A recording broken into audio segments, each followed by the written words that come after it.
मुंबई भाजप अध्यक्ष अमित साटम यांच्यासह भाजपच्या मुंबईतल्या लोकप्रतिनिधींकडून आज मुंबईतल्या पूर्व उपनगरात नाले सफाईची पाहणी करण्यात आली।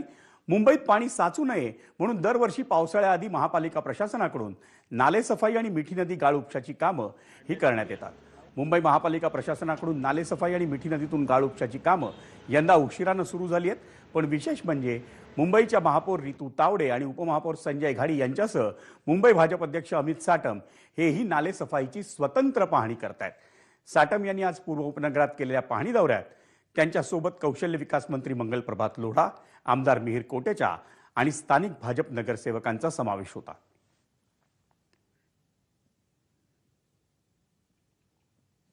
पश्चिम उपनगरामध्ये 3-4 दिवसापूर्वी आम्ही नाले सफाईची पाहणी केली होती। आज पूर्व उपनगरामध्ये या नाले सफाईचा पाहणीचा दौरा या ठिकाणी आहे। या ठिकाणी माझ्याबरोबर सभागृह नेते Ganesh Kankar, standing committee chairman Prabhakar Shinde, स्थानिक आमदार मिहिर कोटेचा, सर्व नगरसेवक या ठिकाणी उपस्थित आहेत। आणि हा पहिलाच स्पॉट आहे, त्यामुळे पहिल्या स्पॉटच्या नंतर तुम्हाला काही आकडा सांगणं हे योग्य ठरणार नाही। कदाचित शेवटच्या स्पॉटची पाहणी केल्याच्या नंतर रिअलिस्टिक जो आकडा आहे तो मी तुम्हाला सांगू शकेन। पुढच्या स्पॉटवरती ज्या वेळेला आम्ही व्हिजिट करू तेव्हा त्या ठिकाणची नाले सफाई कशी झालेली आहे हे आम्ही त्याचं निरीक्षण करू। या ठिकाणी मानखुर्दच्या लगत एक असलेल्या नाल्यामध्ये मोठ्या प्रमाणावरती फ्लोटिंग ट्रॅश हे आढळलेला आहे।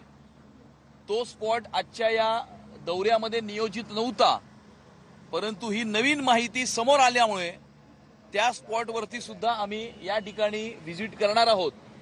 आणि मोठ्या प्रमाणावरती फ्लोटिंग ट्रॅश नाल्याच्या वरच्या पोर्शनमध्ये दिसण्याचं कारण काय, हा प्रश्न आम्ही प्रशासनाला विचारणार आहोत। पावसाळ्यात मुंबईची तुंबई होण्यामागे केवळ नाले सफाई न होणं हे एकमेव कारण नाही असा सूर मुंबई भाजप अध्यक्ष आणि आमदार अमित साटम यांनी आळवलाय।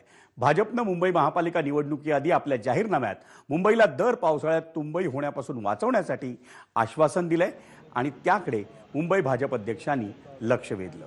पाहुयात त्यांनी IIT मुंबईच्या केंद्र सरकारला सादर करण्यात आलेल्या अहवालाविषयी आणि त्याची अंमलबजावणी करण्याबाबत नेमकी काय माहिती दिली।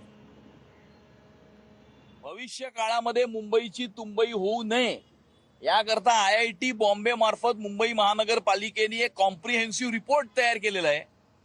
केंद्र सरकारने देशामध्ये 2 अशी शहरं निवडलेली आहेत ज्यामध्ये या ठिकाणी फ्लड मेजर्स करता केंद्र सरकार निधी देणार आहे। एक त्यामध्ये मुंबई आहे, दुसरा अहमदाबाद आहे।